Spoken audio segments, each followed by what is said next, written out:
శ్రీ జగన్మోహన్ రెడ్డి గారి పిలుపు మేరకు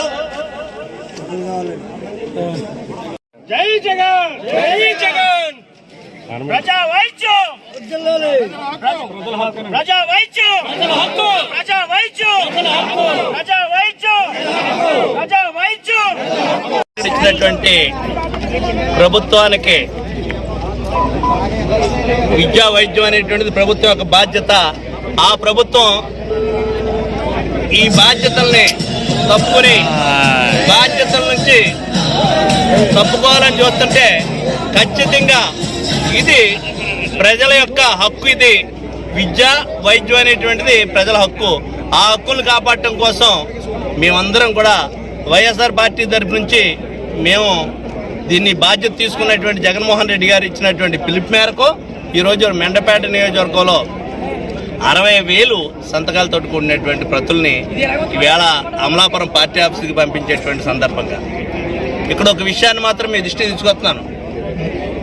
ప్రభుత్వం ఏం చెప్తుందంటే, ఈ రోజున ఉన్నటువంటి ప్రభుత్వం తెలుగుదేశం పార్టీ నాయకులందరూ కూడా ఇది మనం నిర్వహించలేము, కాలేజీలు కట్టడం అనేటువంటిది సాధ్యమైనటువంటి విషయం కాదని చెప్తున్నారు. ఆ రోజు జగన్మోహన్ రెడ్డి గారు కాలేజీలకు పర్మిషన్ ఇచ్చారు.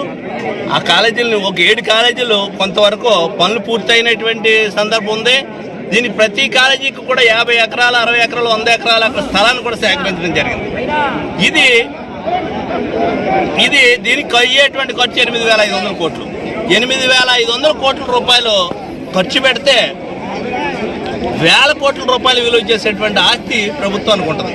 భవిష్యత్తు తరాల వాళ్ళు ఈ ఇప్పుడు పడ్డేటువంటి ఇబ్బందులు పడకుండా ఉండేటువంటి పరిస్థితులు ఉంటాయనేటువంటి జగన్మోహన్ రెడ్డి గారు ఆలోచించారు.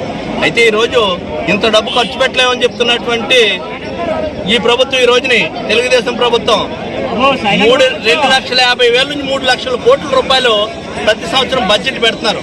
ఆ బడ్జెట్లో సంవత్సరానికి 3-4 వేల కోట్ల రూపాయలు దీని గురించి ఖర్చు పెట్టలేనటువంటి పరిస్థితుల్లో ఉన్నారా? ఇది చాలా అన్యాయం. విద్యా వైద్యం అనేటువంటిది ప్రభుత్వం నిర్వహించడం అనేటువంటిది ఇది బాధ్యత, ప్రజల హక్కు. ఆ హక్కును కాలరాసేటువంటి విధంగా వీళ్ళకి లోపాయకారిగా డబ్బులు సంపాదించుకోవడం కోసం, లోపాయకారిగా లాగేయడం కోసం ఈ కాలేజీలను ప్రైవేట్ పరం చేయాలనేటువంటి దాన్ని ఖచ్చితంగా ఈ ప్రభుత్వం అడ్డుకుంటుంది.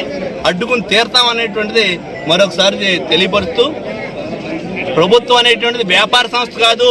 వ్యాపార సంస్థగా తయారైనటువంటి ఈ ప్రభుత్వం ఈ రోజుని ఎక్కడో ఉన్నటువంటి అమరావతికి లక్షల కోట్లు 1,000 కోట్లు ఖర్చు పెట్టి అమరావతిని నిర్మిస్తూనే ఉన్నారు. మేము దానికి వ్యతిరేకం కాదు.